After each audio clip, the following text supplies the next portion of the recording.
Our story begins with a beautiful girl calling the protagonist a brave hero, thanking him for saving the world. However, it's just a character within a game, and Kono Yudo, our actual protagonist, has reached the 99th heroine he's successfully cleared.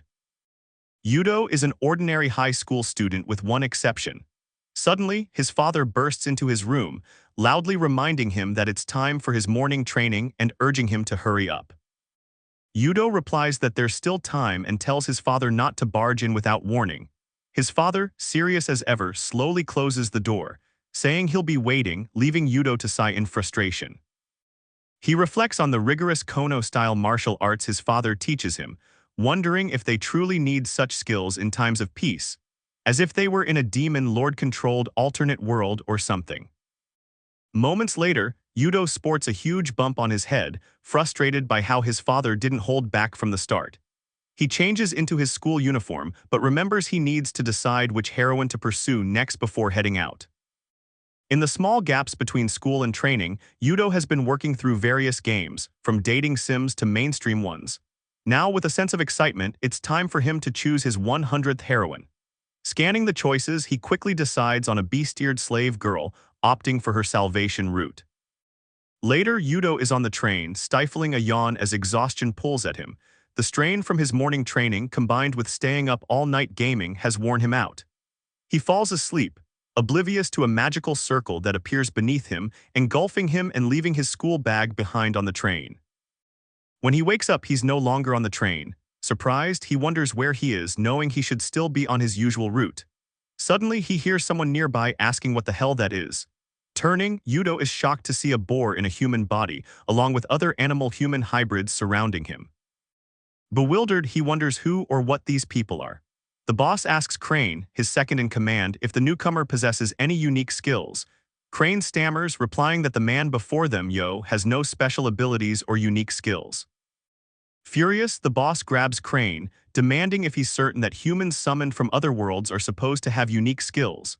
Crane, trembling, affirms that his magic eye never fails, yet insists Yudo is without any notable power.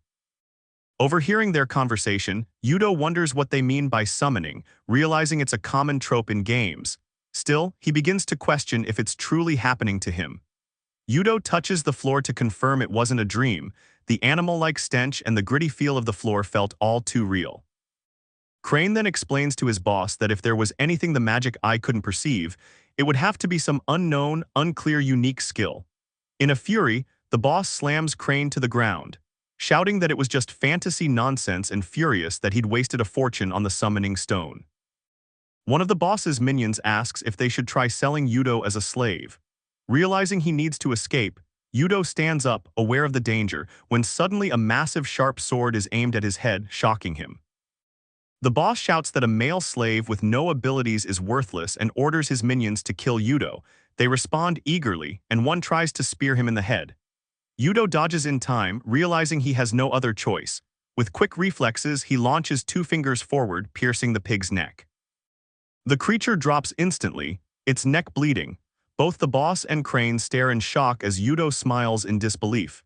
His father's ridiculous training had actually come in handy here. The Kono-style martial arts, after all, is an unconventional combat system that aims to combine and steal the strengths of all fighting styles to become the ultimate martial art. Techniques from the Russian military combat system, Muay Thai, boxing, wrestling, savate, aikido, judo, and many more are part of Yudo's repertoire. He has mastered over 60 different martial arts. It wasn't only Yudo's natural talent that had led to this mastery. His intense desire to secure time for gaming had driven him to attain it with absolute focus. Yudo then punches Crane and kicks another pig-headed figure in the neck, killing them both instantly. As he moves through his opponents, he thinks that even though he still couldn't stand his father, it was oddly satisfying, and he wonders if a part of him craved a real fight. Within minutes, all the pig-like creatures lay dead on the ground, leaving only the boss, who stammers in disbelief, questioning how Yudo, supposedly powerless, had done this. Trembling, the boss asks who Yudo is. Yudo is about to simply say his name, but then remembers his father's words. He is the heir to the Kono-style martial arts and should always introduce himself with that title.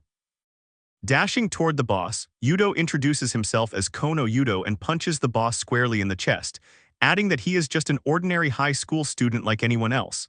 The boss is thrown against the wall and dies instantly. In that very moment, the man who would later be known and feared as the demon lord is born in this other world. Seeing all the orc-like creatures lying dead, Yudo realizes that although he has survived, he has also taken a life. Things are growing troublesome, and he knows he needs to find a way back to his original world before the situation spirals further.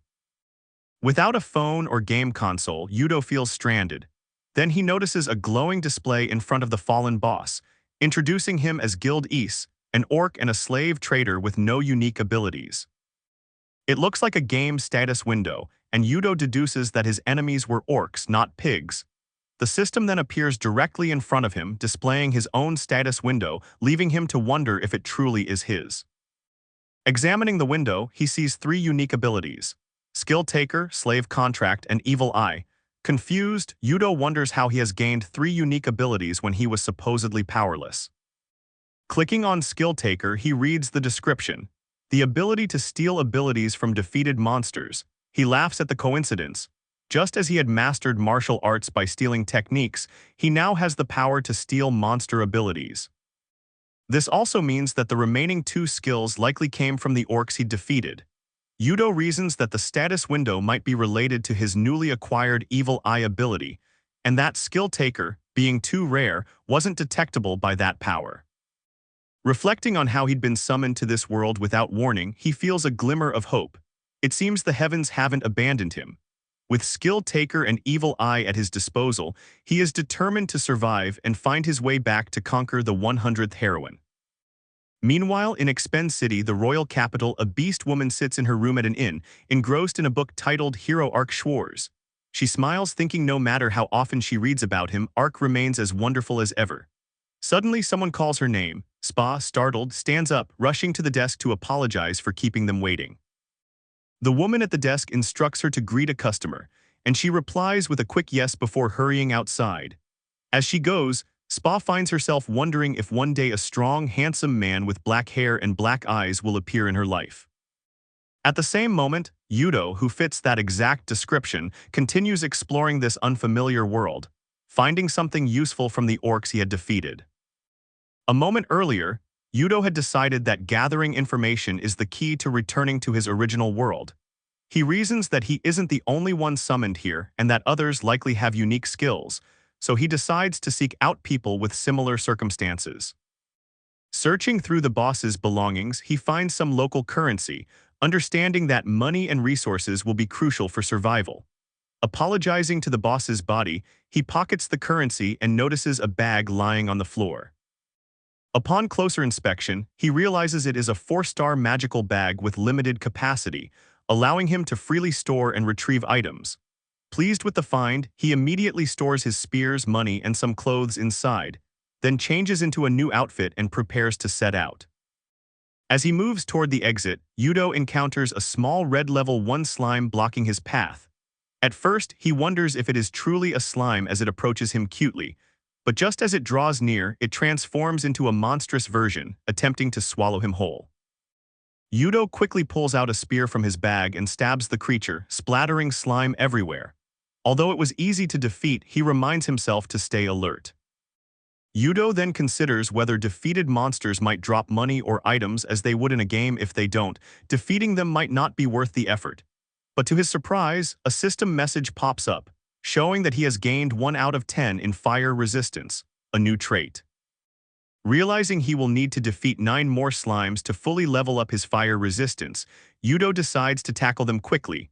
However, a swarm of red slimes soon surrounds him, all leaping toward him in unison. Overwhelmed by their numbers, he sprints toward a nearby cliff for an escape and spots a town in the distance. A short while later, Yudo arrives at the town gate, where a sign identifies it as Expend, the royal capital of Lordland. He is surprised to find he can read the text. After exploring for a bit, he discovers that the inhabitants of this world are categorized as members of the human race, and he seems to fall under the same category. This means that even if he uses his Evil Eye ability, he won't be able to tell who else might be a summoned person from another world. Realizing it might take some time to find useful information, Yudo decides to rest for now and sets out to find an inn. Upon entering an inn, Yudo is greeted by a girl named Spa, who welcomes him warmly and asks if he is looking for a room. Using his evil eye, he sees that her full name is Spa Brunel, a member of the Lycan race with her occupation listed as maid and no unique abilities. Surprised to see a bestiared girl, he notes how cute she is as she informs him that the room rate will be 400 Rhea per night and asks for his name. After giving his name in pain, he follows her down the hall, still noting her charm but also noticing her tattered clothing. Yudo wonders if she is so poor that she can't afford proper attire, finding it a shame. Spa guides Yudo to his room and mentions that she will bring him breakfast in the morning, wishing him a pleasant stay. Entering his room, Yudo is surprised to find it equipped with only a simple bed. He briefly wonders if he should have picked a better inn, given that he chose this one on a whim, but decides to lay down anyway. It has been a long day and he is exhausted. Yawning, he thinks about how at least here he won't be woken up for training and can finally relax. Hours later, Yudo awakes to someone repeatedly calling his name. Startled, he opens his eyes to see his father standing there fuming. His father swings a fist at him, shouting that it is time for training and that he needs to get up. Shocked, Yudo suddenly jolts awake again, realizing it was only a dream and that he is still in another world.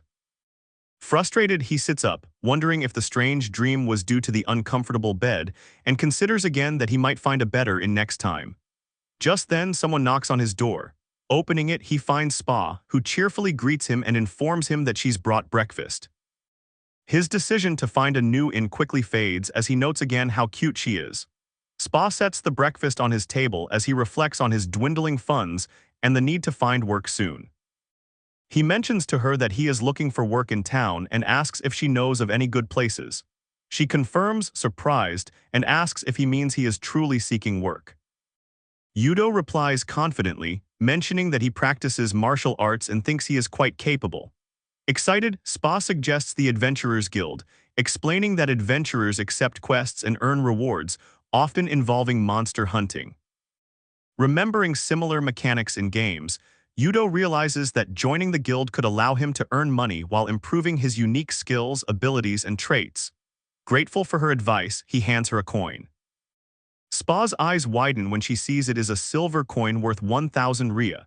She asks if he meant to give her an iron coin instead, worth only 10 Rhea, but he assures her it is no mistake. Blushing, she admits that the silver coin is equal to an entire week's wages. Yudo hesitates, wondering if it is too much, but decides to insist, telling her to keep it, explaining that it would be awkward to take it back. Spa shyly tries to protest, so Yudo suggests she use the money to buy herself some new clothes, telling her she is cute after all. His words leave her stunned, her tail wagging as she tries to hide her blush. Surprised, she asks if he truly thinks she is cute, to which he simply replies yes. Covering her face bashfully, Spa can't believe she is being complimented by someone who resembles Ark Schwarz. The hero who had saved Tried 500 years ago. She feels flustered receiving such words from someone with the same black hair and black eyes as her childhood hero. After finishing breakfast, Yudo puts on his coat and heads out, telling Spa he is off to the guild. She wishes him well and shyly calls him by his name, Yudo. Later, Yudo arrives at the Adventurers Guild, noticing the bustling atmosphere. Making his way to the reception desk, he is greeted by the desk lady, who upon seeing him notes that he is a new face. She welcomes him with a warm smile. Minutes later, the guild lady informs Yudo that she has registered him as an adventurer under the name Kono Yudo and hands him his quest list. As he looks at her, captivated by her beauty, his evil eye activates, revealing her name as Alia Garrett. She is a human employed by the guild and possesses a powerful unique ability, Arm of God Destruction, the Breaker, which allows her left hand to cancel the magic of any object it touches. Shocked by her strength, Yudo quickly composes himself as Alia notices his stare and asks if something is wrong. He brushes it off, replying that everything is fine. Alia shows him a list of quests suited to his level and asks if he is interested in any particular one.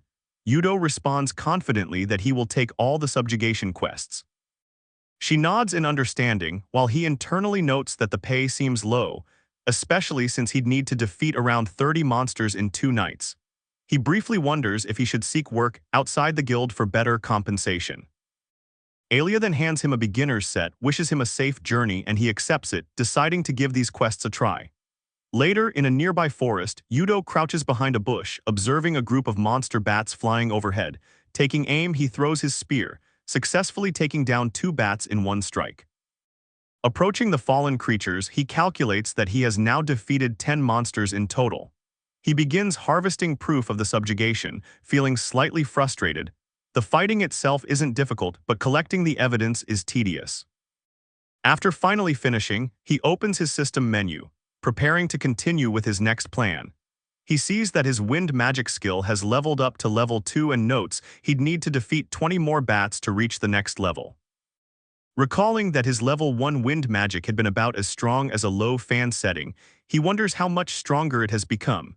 Activating it, he releases a small gust, only to see the flowers in front of him barely swaying. Disappointed, he thinks it is now equivalent to a fan on high, still not particularly useful in battle. He chuckles, thinking of classic Magic Academy stories where protagonists' beginner-level magic accidentally causes a stir, like lifting skirts. His own wind magic is far from that level of power, so he figures he'd need to keep leveling up by completing more quests. After a successful hunt, Yudo returns to the guild's adventure quarters. Alia greets him with a warm thank you for his hard work and hands him his reward for completing the quest. She also informs him that he'd been promoted and can now take on more challenging quests. Looking at the Rhea coins, he feels a surge of pride. It is his first hard-earned money in this world. Alia then asks him how he found his first quest and whether it had been difficult. Yudo replies that it wasn't too bad, although he found it more challenging to collect proof of the monster's defeat than to actually subdue them. Alia suggests that if he finds harvesting evidence to be troublesome, he consider forming a party with friends. She also mentions that he can purchase better weapons at the guild's authorized store, which would help him tackle tougher monsters. Yudo leaves the guild, contemplating the idea of friends. While having allies would make things easier, he knows his true identity has to remain a secret, which could quickly become a hassle. If only the orcs hadn't summoned him, he thinks he'd be busy saving a bestiared slave girl in another world's game by now. Suddenly, he hears a woman shouting, "Let me go." Startled, he looks over and sees a man gripping Spa, the inn's maid, while shouting at her to stay quiet. 2 men are harassing her, and Yudo steps closer, asking what is going on. Spa notices him, but the bald man turns angrily, grabbing Yudo by the collar and demanding to know who he is, telling him to mind his own business. Calmly, Yudo grips the man's hand and squeezes it, replying that it would be better to answer his question first. The other man, stuttering nervously, explains that they are debt collectors and shows Yudo a contract detailing the debt Spa's late father had left behind, totaling 55,000 Rhea. The bald man adds that Spica had been paying it off slowly, but they found it too troublesome and decided to sell her to a slave trader. He remarks that even though she is a werewolf, her appearance would still make her valuable. Without hesitation, Yudo pulls out gold coins and hands them to the bald man, declaring that he will pay her debt. The bald man catches the coins eagerly, verifying they are real, while his partner gawks in disbelief, asking if Yudo is a famous adventurer to have so much money. Yudo asks them to hand over the contract, which they quickly do before running off, thanking him for his patronage. Yudo crumples the contract in anger, but then thinks better of discarding it recklessly and slips it into his bag. Noticing Spa staring at him in amazement, visibly touched, and as the sun begins to set, he suggests they head back to the inn together, and Spa nods in agreement. As they walk, Yudo inwardly groans, realizing he'd used up all his money just to play the hero. Then Spica calls his name, and he turns to see her looking at him with a mixture of gratitude and guilt. She thanks him for his help and apologizes, tears welling up as she confesses that she has caused him trouble. Her ears droop in sadness, and he can't help but think it looks adorable. Reassuring her, he tells her not to worry. After all, it was the money he'd given her that had made her a target. She insists it is her fault for failing to pay off her father's debt and vows that she will return the money to him someday. Then blushing, she shyly asks if he will allow her to repay him in some way. Surprised, Yudo asks her what she means. Spa hesitates, then softly requests that he let her be his slave, leaving Yudo both shocked and confused. Spica repeatedly bows, apologizing for overstepping by suggesting she could be his slave, explaining that she is too lowly to assume such a position. Yudo, flustered, stammers as he asks why she would even want to be his slave. She explains that her job requires her to be perceptive about people, and she believes he is destined for great things. She wants to be there to witness it. Yudo quickly downplays her praise, explaining he'd only managed to use a simple farming trick to gather some resources, and that having a slave might be a bit troublesome. However, Spa points out that it is common for adventurers to travel with slaves in this world, and it might even look unnatural if you walk around without one. This makes Yudo pause, feeling a bit shy. If that is the custom here, maybe having a companion like Spa wouldn't seem out of place. Spa then bows, stammering as she swears she'd do anything he asks if he accepts her as his slave. Taken aback, Yudo finally agrees but adds that he is really looking for a friend. He calls her by her name, Spa, to officially greet her as a friend, and her tail begins to wag with excitement as she thanks him. Then she pauses, realizing something, and asks if she had ever mentioned her name to him. Yudo apologizes, explaining that he has a unique skill called Evil Eye which allows him to see people's statuses. Spica's eyes light up with admiration. She asks if he's a skill holder and Yudo confirms it with a nod. He then asks if the slave contract skill would allow him to establish a slave relationship directly. Spa eagerly explains that under normal circumstances, people would pay a brokerage fee at the Slave Traders Guild to create such a contract. But because of his skill, he can complete the process himself. Her eyes sparkle with excitement, and Yudo wonders if she might actually enjoy this submissive role. She begs him to initiate the contract right away, so he bites his finger to draw blood and presses it to the back of her hand. A mark forms, solidifying the bond. Spa proudly displays the mark, exclaiming that she is now officially his slave and he her master. She even jumps up excitedly, making Yudo marvel at how unexpectedly things had turned out. Who would have thought a bestiared girl would become his companion in this world? She sweetly addresses him as master and explains that with the mark, she will now be unable to defy his commands. She encourages him to try giving her an order, and he freezes, taken aback by the sudden request. She assures him she will comply with any order he gives. Feeling mischievous, Yudo thinks back to certain games where protagonists could use basic magic to create playful scenarios, like lifting skirts. He gives a hesitant command, muttering underwear, mostly to satisfy his curiosity about what types of clothing exist in this world compared to the games he knows. As he ponders, he notes that games in other worlds often depict traditional or unique styles of undergarments, and there is something about Spa's obedience that stirs a playful side of him. Confused by his vague command, Spa asks him to clarify. Flustered, Yudo manages to order her to lift her skirt and show him her underwear. Spa is visibly shocked by Yudo's command, but the contract mark on her hand glows, compelling her to lift her skirt and reveal her pink lace undergarments. Yudo notes with interest that despite being in another world, the underwear looks quite similar to styles in modern Japan. This leads him to wonder if perhaps other people had been summoned to this world before him, possibly influencing clothing trends, or if undergarments like these were popularized by local artisans. Either way, Spa, now looking slightly uncomfortable, asks Yudo how much longer she is supposed to stay in this position, bringing him back to reality. Realizing that the order won't be cancelled unless he dismisses it, he quickly apologizes and tells her she can lower her skirt. As she adjusts her clothing, she remarks with a shy smile that it was rather cruel of him to give such an unexpected, embarrassing command. However, Yudo can't help but notice her tail wagging slightly, which suggests she didn't entirely dislike the experience. As he observes her standing quietly, her ears twitching, he realizes she seems to be waiting for something, a reward. Smiling, he reaches out and pats her head, complimenting her for following his instructions. Spa's face lights up with happiness as he continues to pat her gently, musing to himself about whether this dynamic might be similar to the keratin stick approach or even playful pet training like in a game. Spa then softly tells him that while she'd be in real trouble if he gave her such commands in the middle of town, she is willing to do whatever he asks. Yudo is caught off guard by her words but notices her tail wagging even more, so he simply smiles and nods in response. He shakes her hand and formally greets her. Inwardly, he reflects on the unexpected turn of events. Acquiring a slave companion hadn't been in his plans, but he figures he won't need to give many commands from here on out. Later, back at the inn, Spica approaches Yudo and hands him a small pouch, explaining that it is her way of repaying him. Yudo looks inside and finds 3,000 ria. Curious, he asks what the money is from, and she explains that she'd received it as severance pay from the landlady. Although she had worked there for 4 years, the amount is quite modest. Yudo tries to refuse, saying he can't accept something so precious, but Spa insists. Because of her debt, he assures her that she can repay him through quests instead and encourages her to use her own money as she sees fit. After a moment's thought, Spica looks at her pouch, then looks back at him and mentions that she wants to go somewhere a little later.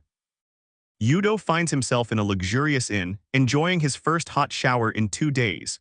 He is surprised to discover such amenities in this world, learning that the shower is powered by water mana stones, blue slime cores infused with water element magic. Emerging from the bathroom in a bathrobe, he casually comments to Spa that she has leveled up. However, he is taken aback to see her standing there in alluring lingerie, looking uncertain. She explains shyly that she doesn't quite know how to act in a moment like this and asks if he can give her any order he wants.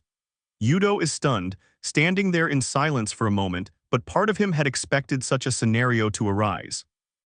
Until now, he'd only interacted with girls in games, spending so much time focused on virtual worlds, yet he still feels a natural longing.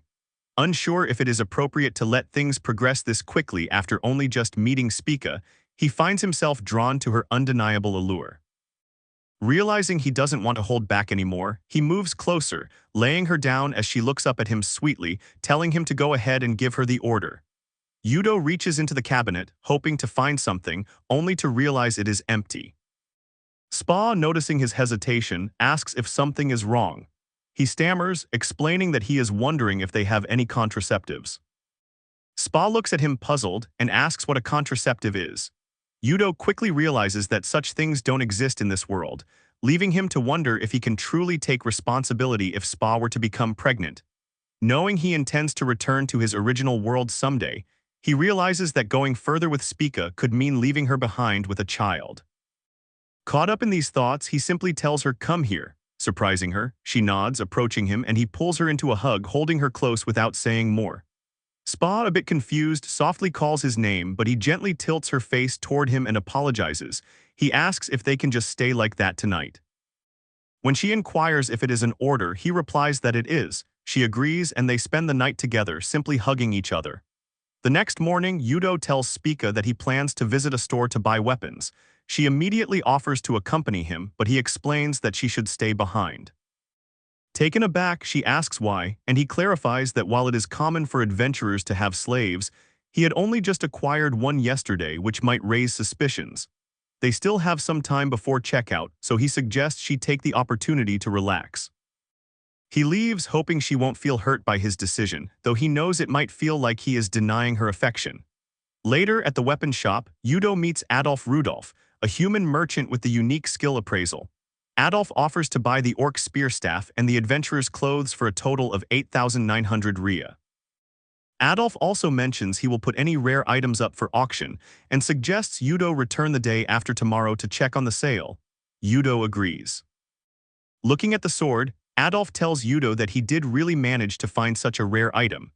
Yudo wonders if Adolf suspects something about his origins. However, Adolf simply praises him, remarking that Yudo seems strong and has impressive muscle tone.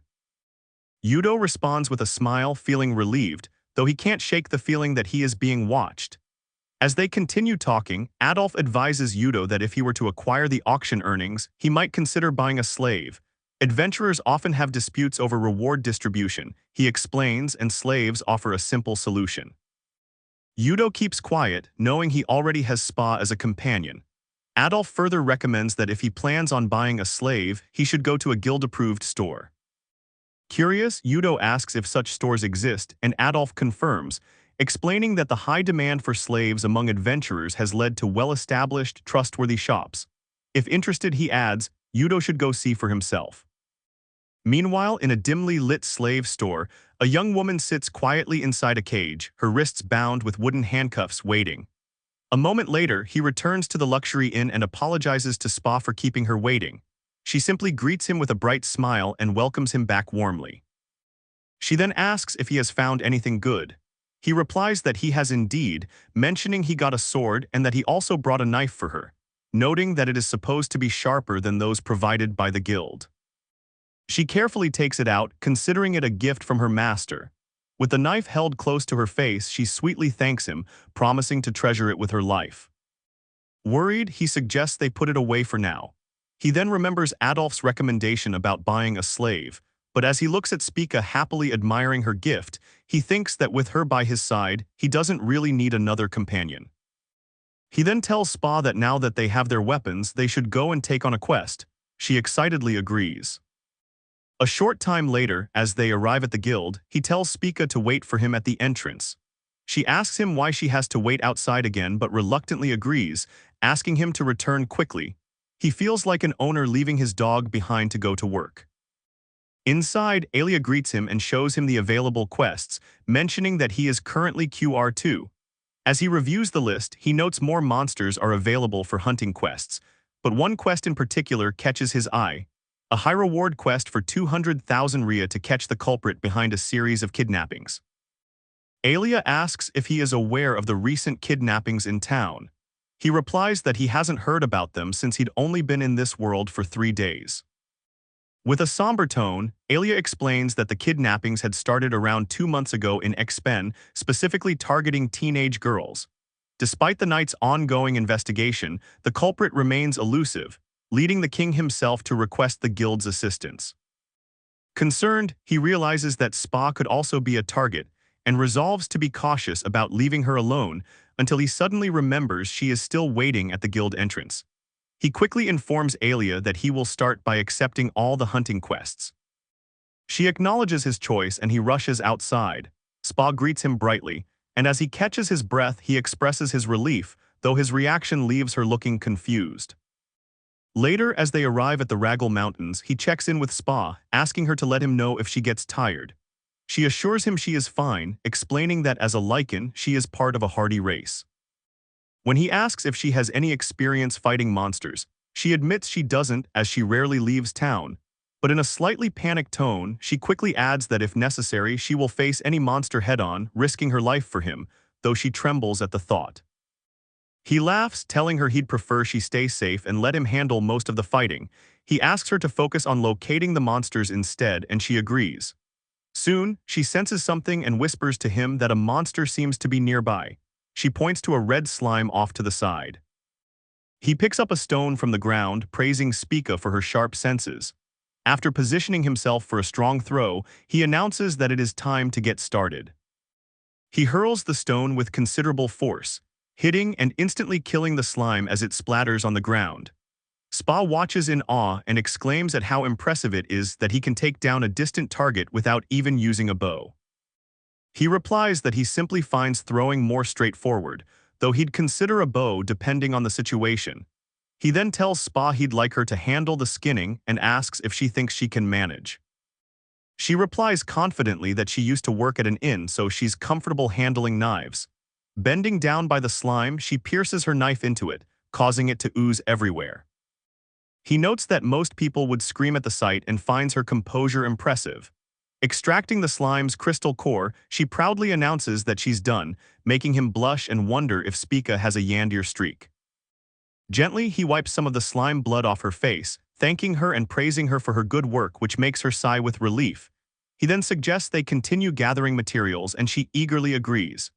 They proceed to fight and skin more monsters. Hours later, as the sun begins to set, they've made remarkable progress. He tells her that her keen sense of smell has been a huge help in finding enemies efficiently, but she quickly replies, somewhat flustered, that it's all because of his incredible strength. She's never heard of anyone defeating so many monsters in just one day. Her words bring him to a quiet pause as he recalls all his training and wonders if somehow it was all worth it just to see Spica smile like that. Then, remembering something, he opens his status window to check if his wind magic level has increased. Seeing that it's currently level 3 with progress at 12 out of 30 toward the next level, he tells Spica they should try it out somewhere secluded and asks her to step back a bit. She looks confused but complies. He then activates his wind bomb skill, releasing it into the air. Spa stutters in amazement, exclaiming that it's incredible.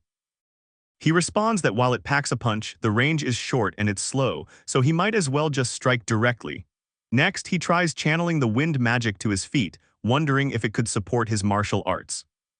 He spreads his legs and decides to focus the magic on his foot instead of his hand. When he jumps with the wind magic active on his foot, he's propelled much higher than usual. Astonished, he realizes it's more useful than he thought, while Spa stands in awe, stunned by his display. When he lands, she shouts that it was amazing and that she can't believe he can fly with magic. Until she notices his foot is bleeding, alarmed, she quickly sits him down and checks his injury, assuring him she'll heal him immediately. She then casts a spell, healing his foot with her magic. He watches, surprised, as his wound closes and asks if that was her healing magic, admitting he didn't know she could use it. Her answer shocks him as she modestly explains that it's just basic holy magic. She goes on to explain that there are 5 types of magic: fire, water, wind, holy, and cursed, and that everyone in their world can use at least one of them. Realizing something, he asks her if she's figured out the truth. She nods and with a knowing look asks if she's correct in guessing that he's someone summoned from a different world. Spa tells him that she had suspected something was off from the beginning. He knows far too little about this world. And to be blunt, his strength is out of the ordinary, almost like he possesses a rare unique ability, which is often associated with being summoned from other worlds. He replies that his strength isn't due to any unique ability and decides it's time to explain. He tells her that as she suspected, he is indeed someone who was summoned from another world, a peaceful world without monsters. His family ran a dojo where they taught martial arts, and his father rigorously trained him in various fighting techniques. His goal now is to find a way back to his original world. Surprised, Spa listens quietly, then sadly nods, saying she understands. He then asks if she has any information that might help, and she recalls a rumor all summoned individuals are, without exception, enslaved by the nation and used as tools of war. She suggests that royalty or other influential figures across different countries might know something about summoning. He asks how he might meet such people, and she explains that if he becomes a highly trusted adventurer, he could receive quests directly from them. Realizing this, he concludes he'll need to steadily raise his QR rank. However, he also considers the risks. Even if he gets close to them, there's no guarantee they'd know how to send him back, and if his identity is exposed, he could be enslaved, making this path anything but easy. Just then, Spa bends down in front of him and asks if she can make a request. He nods, and she tells him that when the time comes for him to return to his original world, she wants him to take her with him. He's taken aback, concerned that life in a foreign world might be too difficult and that they'd attract unwanted attention. He begins to explain, but she interrupts, pleading with him and saying she's been prepared for this since the day she chose to serve him as his slave. Touched by her dedication, he smiles, stands up, and gently pats her head, assuring her that when he goes back to his world, he will bring her with him. Overjoyed, she swears to serve him loyally wherever he goes. However, overcome with emotion, she suddenly loses her balance and leans against him. He asks if she's all right, guessing that using healing magic must have worn her out. She quickly steps back, apologizing and explaining that she's simply a bit tired from all the skinning work, which she's not yet used to. Putting his boots in his magic bag, he tells her he'll handle the trip back and carefully lifts her into his arms. Blushing, she stammers that she can't let him do such a thing, but when he asks if she truly doesn't want him to, she admits she's actually quite happy. He smiles, telling her to consider it a reward for her hard work today, and she shyly agrees. As he carries Spa, he reflects on his plan. He'd been considering using the gold he's collected in this world to return to his original world and live a quiet life somewhere remote. He wonders if this is indeed the right choice and silently vows that no matter which world they end up in, he will protect Spa. The day after tomorrow, he arrives at the weapon shop, where Adolf greets him enthusiastically, saying he's been waiting for him. He asks Adolf how the items he put up for auction performed, and Adolf replies that they did perfectly. The Kobold pipe and the Orc treasure sword together sold for 710,000 Rhea. Shocked, he accepts the payment, unable to believe the amount. Adolf explains that swords in this category typically go for 700,000 Rhea as they are rare items that rarely appear on the market, hence the high prices. Smiling, he realizes that this amount is roughly equivalent to 7.1 million yen in Japanese currency, and that he could truly make a living in this world. Adolf then asks if he's checked out the slave trader's place yet. He replies that he hasn't, and Adolf excitedly points out that with his newfound wealth he could afford to buy around 10 slaves. He's astonished, but Adolf recommends a muscular male dwarf for their strength and versatility. He responds that he'll think about it and thanks Adolf, who nods and tells him to come back anytime.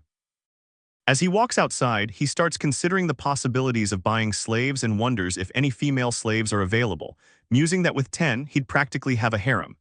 He recalls that on a recent hunting quest, Spa had struggled with the workload, and he figures that recruiting additional members might not be a bad idea. With more people, they could earn money faster, so he decides to look into it. He also remembers that in games, he could recruit up to 99 heroines, and in this world, assembling 100 companions might not be such a far-off dream. As he stops in front of the slave shop, he thinks about his ambitions of revenge, wealth, and a leisurely life with Spa, smiling at the thought. Meanwhile, Spa is back at the inn, sleeping peacefully. He enters the slave shop where Jill Anderson, a human with a high-level recorder profession and a 3-star slave contract unique ability, greets him. Jill asks if this is his first time at the shop, and he fills out the required paperwork while noting that Jill also possesses the slave contract ability. Jill thanks him and leads him further into the shop where the slaves are kept. As they pass the cages, Jill suggests a dwarf, explaining that they're highly useful for quests. Looking at them, he's surprised to see the dwarves all with large builds and intense expressions. Noticing their unfriendly demeanor, he tells Jill he prefers a female slave. Jill responds that female slaves aren't ideal at the moment because a local noble has been buying up most of the women, driving the prices up. Disappointed by the timing, he nonetheless asks if he could still see what's available. Jill points him toward a room, telling him to wait there while he brings out a few candidates. He steps into the waiting room, curious about who will arrive. A short while later, Jill presents a large woman with horns and scales, explaining that she is a member of the Dragonet race, known for exceptional combat abilities. Jill tells him that the minimum bid for her is 70,000 Rhea. He asks if it's an auction system, and Jill confirms, explaining that if no other bids are placed within 48 hours, she's his. He notes that she appears quite powerful but feels that she isn't exactly what he's looking for, imagining Spa being frightened at the sight of a dragonet. Since he only needs help with skinning, he prefers someone closer to Spa's size. He asks if there's anyone else available. Jill replies that there is another option, but the current bid is already at 700,000 Rhea. He's stunned by the price, realizing it's a significant amount but still curious. He says he can afford it and asks to see her. Jill readily agrees and tells him he'll bring her out immediately. After escorting the dragonet woman back, Jill returns shortly with the new candidate and thanks him for his patience. He is taken aback as he meets the woman, Sylphia Lenberg, a beautiful lady and the daughter of a former knight. He notices that Sylphia is about his age and quite beautiful, but something is amiss. Her eyes look hollow, as though all life has drained from them. He asks Jill if she is a knight, to which Jill confirms, explaining that Sylphia came from a prestigious family of knights who once served the royal family. Trained since childhood, she is highly skilled with the sword. Remembering what Spica had told him about the power of the royal family, he wonders if Sylphia might hold some clue to returning to his original world. Curious, he asks Jill why Sylphia had become a slave. Jill explains that Sylphia was from Lumber, which was defeated by Lordland, and became a vassal state about 6 months ago. Sylphia had been hiding in the mountains when she was eventually captured and subsequently sold as a slave. Though he thinks it unlikely that Lordland holds knowledge about otherworldly summoning, he figures that even the smallest chance is worth pursuing. He then tells Jill he is interested in buying Sylphia and asks if he can speak with her alone. Jill warns him that Sylphia has some personality issues and might act rudely toward him. He acknowledges this and guesses that it is why Sylphia is under a slave contract prohibiting her from showing emotions or speaking. Jill confirms his suspicion, explaining that Sylphia is indeed forbidden from speaking or displaying emotions as it would otherwise be troublesome. He persists, asking Jill to grant her a bit of freedom for a moment so he can speak with her. Jill is initially reluctant, but eventually agrees when he points out that withholding her true nature would be misleading to a customer. However, Jill reminds him that they will take no responsibility for any disrespect she shows. He assures Jill that he understands. Jill then whispers something to deactivate the spell and bows, informing him he'd step out for about 10 minutes. As soon as Jill leaves the room, Sylphia's expression changes, regaining awareness. She looks at him coldly and demands to know what he is trying to achieve. She asks if he thinks giving her temporary freedom is some act of kindness, or if he believes such gestures will make her open up to him. She scoffs, accusing him of seeing her as just another plaything. He calmly replies that he has no such intentions, but she doesn't believe him, questioning who would trust his words. In a flash, she swings her foot to strike him, shouting that all Lordland people are scoundrels who deceive others for personal gain. He effortlessly catches her foot midair, stopping it just before it can reach his face. He then lets her go and clarifies that he isn't from Lordland or from this world at all. Shocked, she lowers her guard and asks if he is truly from another world. He confirms it, explaining that he'd been summoned here from another world and that he wants to buy her to gain information about a possible way back. Sylphia scoffs, calling it ridiculous, and questions why he would reveal such a thing to her even if it were true. She then shouts, reminding him that he surely knows how otherworldly beings are treated in this world. He calmly replies, asking if he is correct in assuming they are used as tools of war, and adds that he is indeed aware of it. This, he explains, is precisely why he chose to reveal his vulnerability to her, thinking it the fastest way to gain her trust. Her words fall silent as she takes in his candid approach. He adds that she has already caused enough trouble for the trading house, and even if she did expose his secret, it would likely be dismissed as nonsense. This is part of his calculated risk.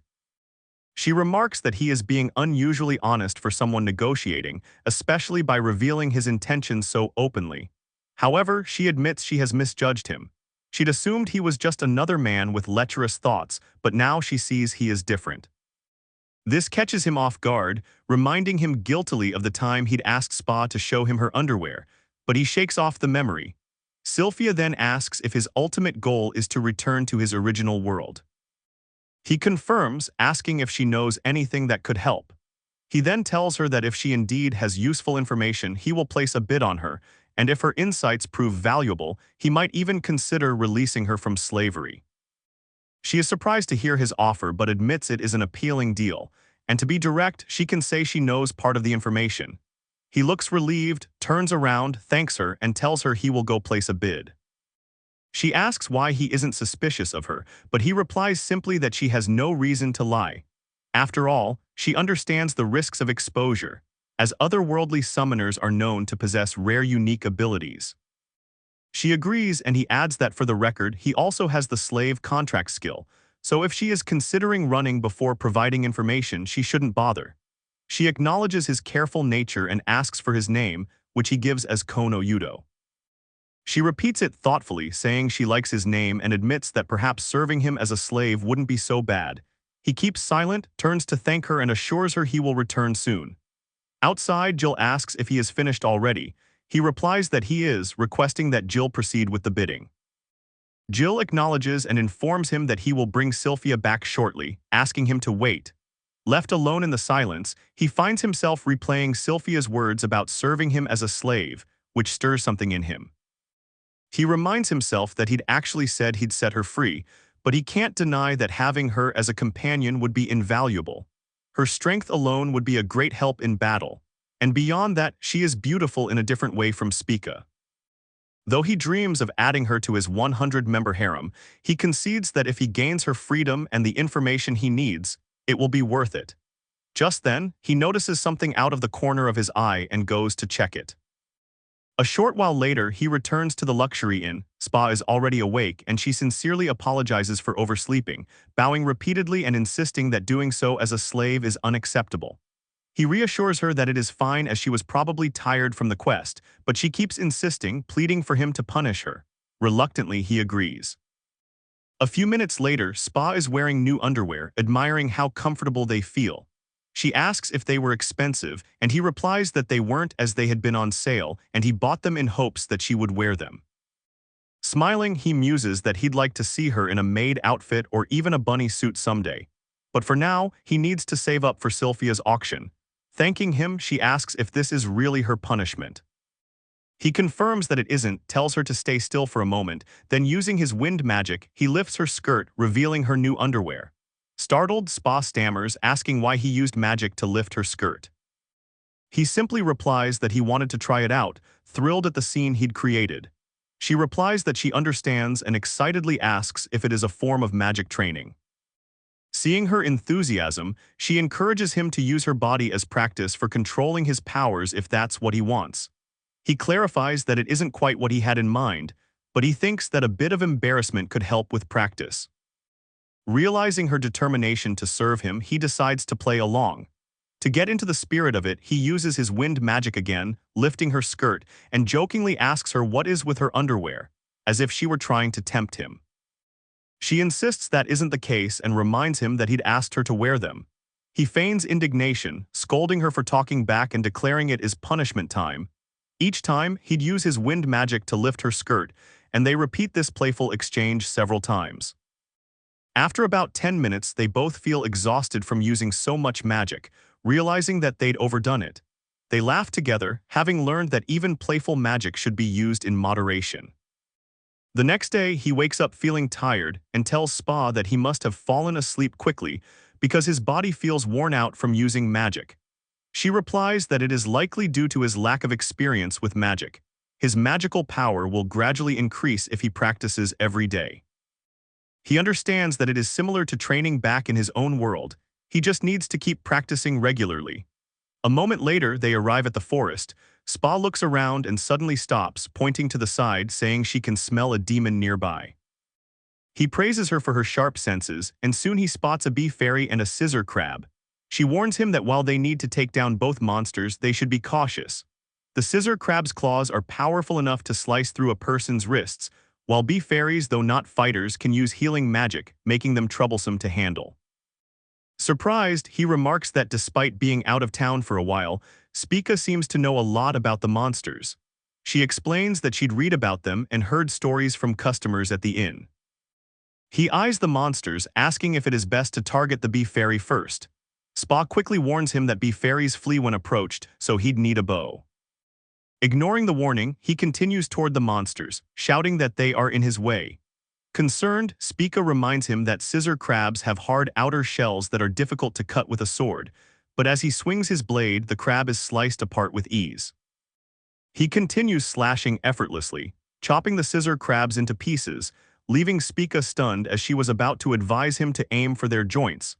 As the bee fairies begin to fly away, Spa shouts for him not to let them escape. He immediately jumps and slashes one of the bees. Landing back on the ground, he spots two more bees flying away. He knows his magic is weak from that morning's use. But if he chases them, Spa will be left alone, which could be dangerous. Thinking quickly, he throws his sword, managing to pierce one of the fleeing bees. Apologizing to Spa for letting the last bee escape, he reassures her that bee fairies are incredibly fast and hard to catch. Yet she asks if he really thought he could keep up with them, to which he responds with confidence.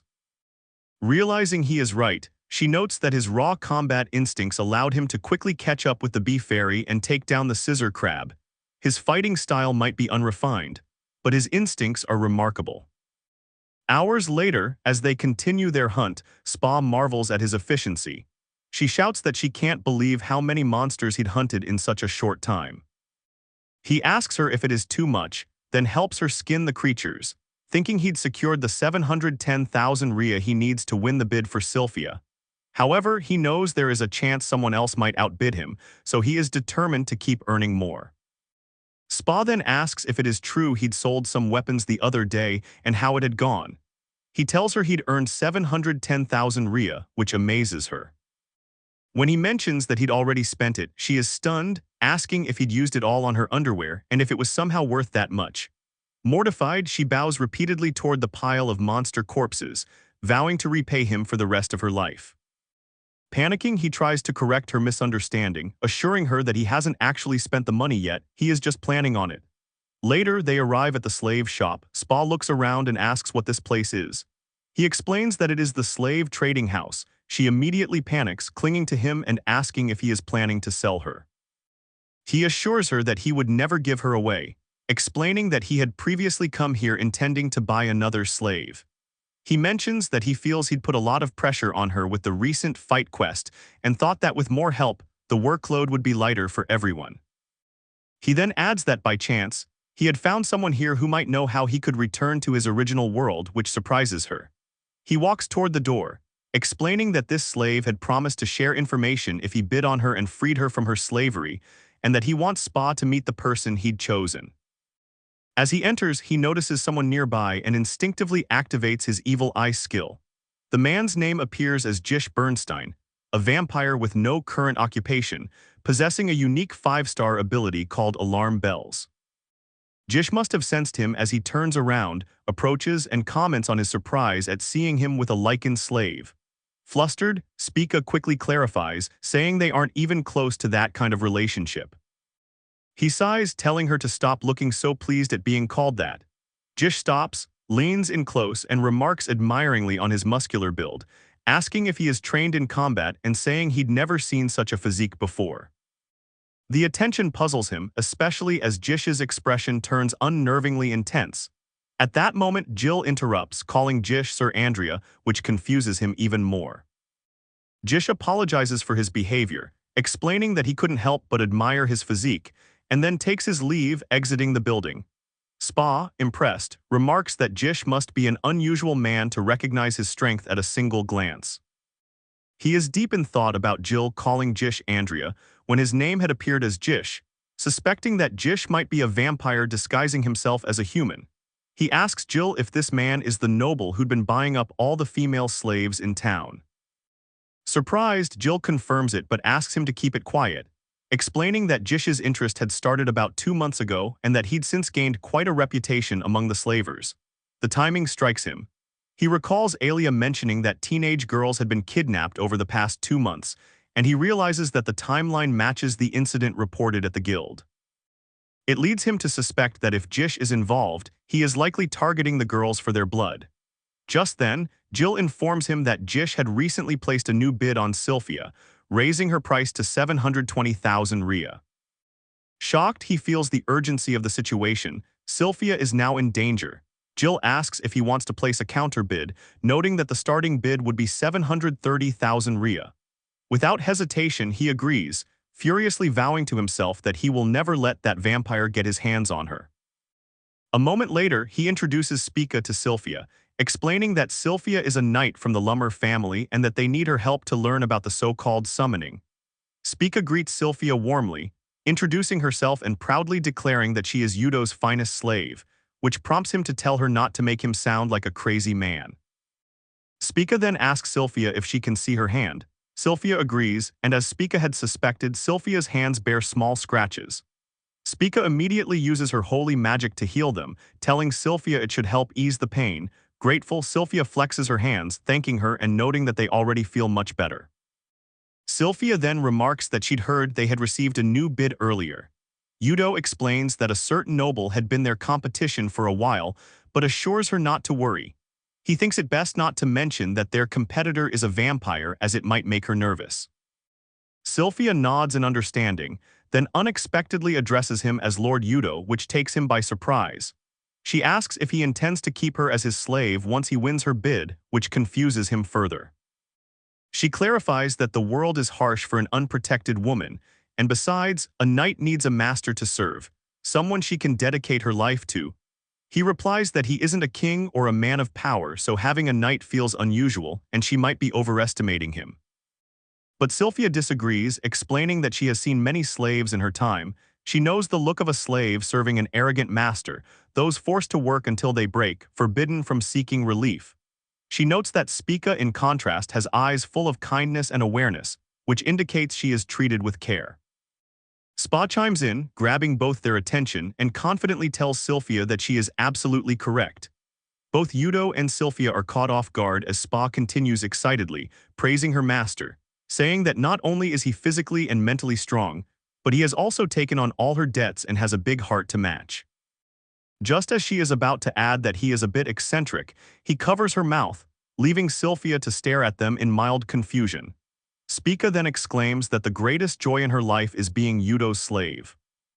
Sylphia smiles, acknowledging that she'd been right about Spa's devotion, and admits she is growing increasingly fond of him as well. Spa then suggests that it would be wonderful to have another slave who recognizes Yudo's worth and invites Sylphia to join her. Sylphia replies that it sounds wonderful but only if Yudo agrees. Yudo sees no reason to object, telling Sylphia he'd be happy to have her join them. Sylphia, visibly moved, kneels before him and pledges herself to his service. He is pleasantly surprised, noticing how shy yet sincere Sylphia looks in that moment. Later, Spa tells him that she is thrilled to have met someone like Sylphia who understands and admires him as she does. He agrees, remarking that it is nice to have Sylphia with them. Spa nods but then thinks to herself that Sylphia might challenge her position as his #1 slave, especially since Sylphia is beautiful, strong, and as Spa notes enviously has huge buns. The next day, they head to the guild, where Alia greets them.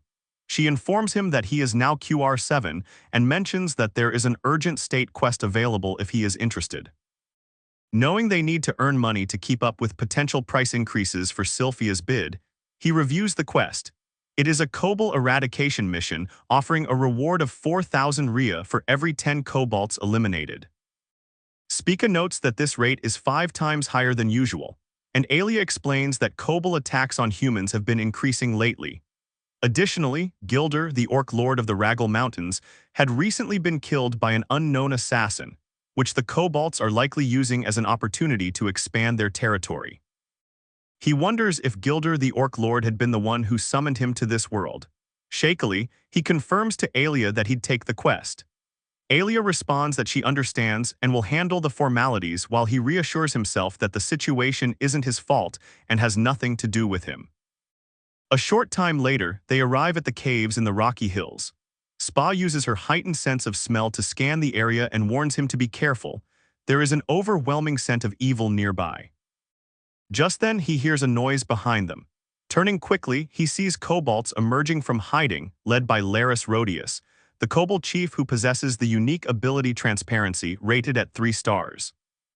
Laris shouts at them to surrender all their belongings, promising they might be spared if they comply. Worried, Spa shouts a warning, explaining that these Cobalts are special individuals known as monsters with powerful abilities, and suggests they retreat for now. But when he uses his evil eye skill to assess Laris's ability, he sees that Laris's only special skill is Transparency, which allows him to turn himself and his surroundings invisible. Confidently, he tells Spa that they'd be fine and that they can win this. He estimates about 50 Cobalts, which he sees as a perfect opportunity to make quick money, and draws his sword. Laris sneers, calling him a greedy human, and orders his tribe to attack. The Cobalts begin hurling rocks at them in unison. He orders Spa to get down, and despite her reluctance, the mark on her hand glows, compelling her to obey. She reluctantly complies, ducking down as he swings his sword to intercept the incoming rocks. With a powerful strike, he deflects one of the stones back toward the Cobalts, hitting one in the head.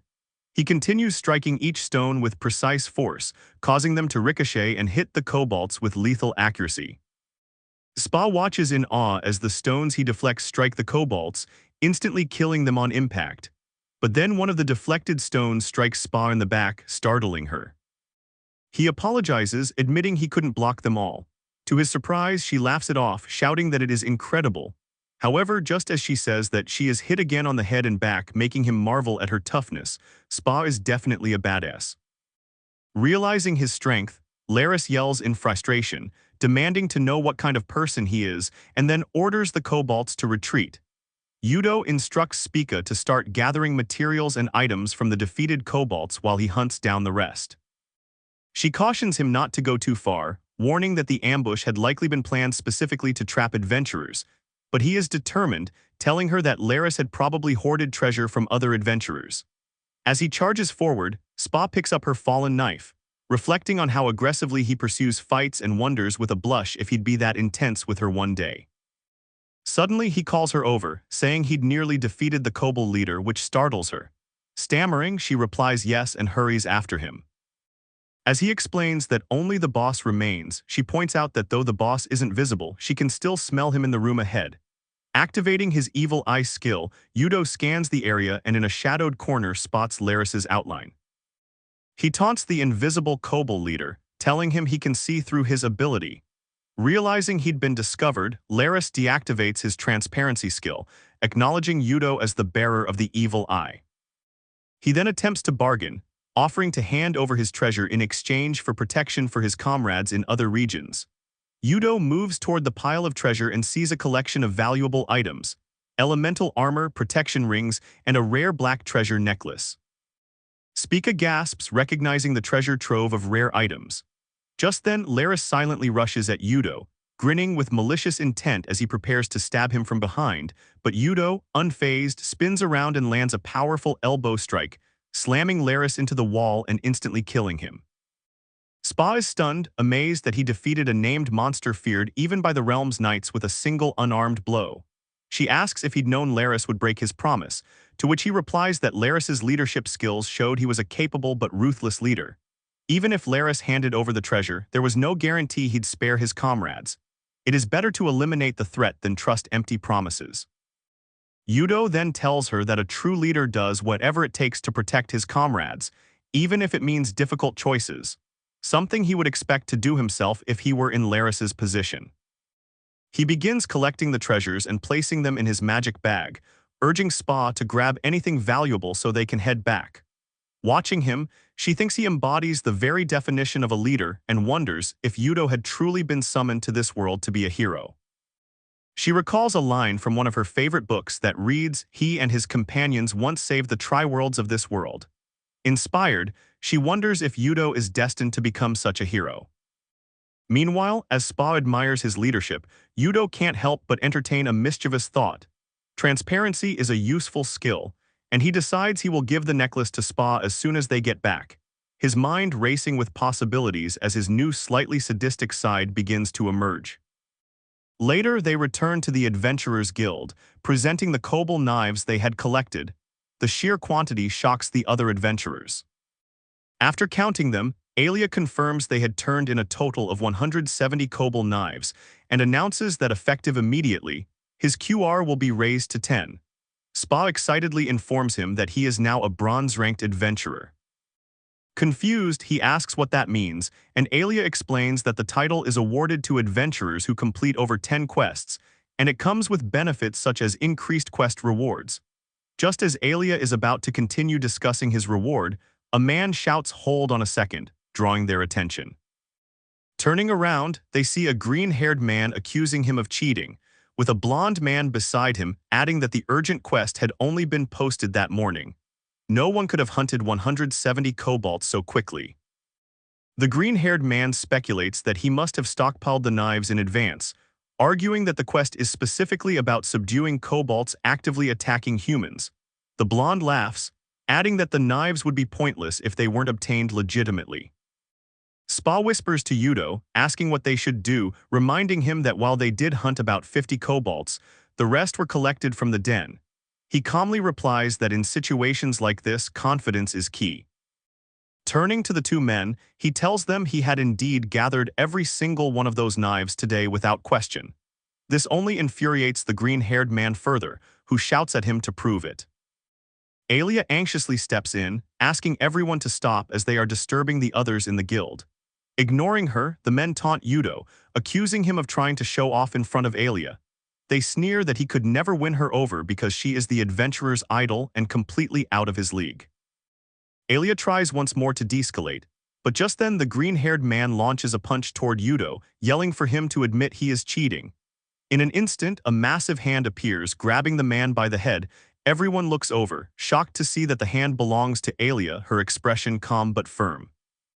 Yudo and Spa are horrified, realizing this is Alia's special ability. Alia reminds the man that she'd already told them to knock it off. She then effortlessly tosses him across the room, slamming him hard against a shelf. The blonde man gasps as Alia, now calm, warns him that any further trouble will lead to a permanent ban from the guild. She finishes her reprimand with a soft, polite smile. Yudo turns to face the blonde man and reaches into his bag, pulling out Laris's distinctive knife. Holding it up, he declares that since he has defeated the kobold leader, things should quiet down with the kobolds for a while and asks if that is proof enough.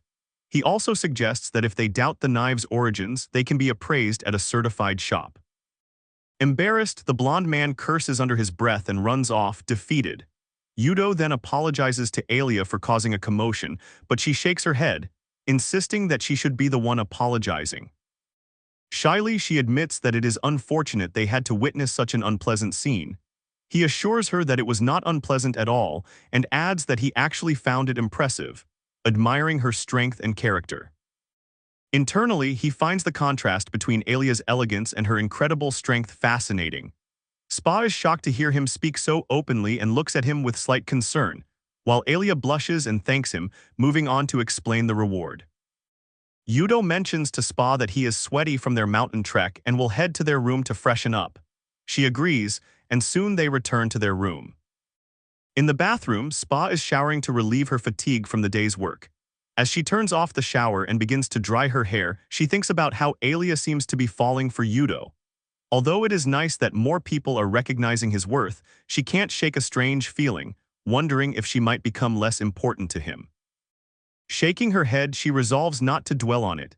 As Yudo's personal slave, she'd just have to prove herself through hard work. After dressing, she emerges from the bathroom and announces that she is ready, offering Yudo a massage if he wants one. Confused, she looks around when she doesn't see him in the room. Meanwhile, he stands nearby, smiling as he uses his newly acquired transparency skill to make himself invisible. Seeing her look around, he decides to sneak up and surprise her. He quietly approaches, thinking that he'd use transparency to teach her the terror of being attacked by an invisible person. Just as Spa is calling out for him, he blows gently at her ear, making her jump in shock. She spins around, confused and searching, while he sneaks behind her, targeting the base of her tail, a sensitive spot for lichens. He taps the area repeatedly, causing her to twitch and shiver as she falls to the floor, laughing and pleading for him to stop. He realizes the situation is turning risky, but then notices her underwear, lifting it slightly to see that it is black. Startled, he thinks to himself that he doesn't remember buying her that and wonders if she'd chosen it herself. He finds it unexpectedly charming. She suddenly asks, still visibly flustered, what he is doing and why he is invisible. Deactivating his transparency, he reappears and asks how she knew it was him. She replies that lichens have a keen sense of smell, and besides, who else would be there? Surprised, he hadn't realized her sense of smell is that strong, and he feels frustrated that his invisibility ability won't work on her. Noticing his reaction, Spa panics and apologizes, feeling she disappointed him. She exclaims that she is useless as a slave, stammering as she begs him to forgive her and offers to make it up with a massage. In response, he reactivates his transparency skill, disappearing again. Spica gasps, even more distressed, and begs for forgiveness, frantically searching the room for him. He remains silent, finding her reaction adorable, and decides to observe her for a little longer. Meanwhile, in the city streets, Jish is walking when he notices a flyer on the ground, a quest notice about a series of kidnappings involving women. He realizes that the increasing attention on these incidents might mean it is time to leave the city. Crumpling the flyer, he tosses it aside and makes his way to the slave trading house. Jish thinks to himself that he has already chosen his final meal in the city, Sylphia Lenberg. Even after living for over 500 years by taking over human bodies, Sylphia's beauty ranks among the top 3 he'd ever seen. Jill greets him at the entrance and politely informs him that the shop is closing for the night. Jish explains that he has urgent business and needs to leave the city, so he wants to take the slave he had bid on earlier. Jill apologizes, telling Jish that Sylphia now has a new bidder. Jish narrows his eyes and asks if the bidder is the young man with the lichen companion. Jill, bound by customer privacy, refuses to confirm, which angers Jish. Furious, he slaps Jill across the face, then demands to know the name of the other bidder. With a fearful look, Jill finally admits that it is Kono Yudo. Thinking that Yudo is as good as done, Jish grabs Jill by the collar and orders him to transfer Sylphia's slave contract immediately, threatening to kill him on the spot if he refuses. Dragging Jill toward the slave cages, Jish considers Yudo's impressive physique and thinks that ideally he'd prefer to make Yudo his next host body. Entering Sylphia's cage, he sees an opportunity. He commands Jill to hurry up, and Jill, terrified, stammers out a reply as he unlocks Sylphia's handcuffs. Sylphia recognizes Jish as the noble who had previously bid on her and wonders what is going on, as the auction isn't supposed to end yet. Jish bites his finger, letting the blood drip onto the back of her hand to initiate the slave contract. Sylphia's thoughts drift to Yudo, wondering what he would do in this situation. Pulling her close by the chain around her neck, Jish declares that she is now his property. She will be used as bait to lure Yudo and ultimately serve as his nourishment.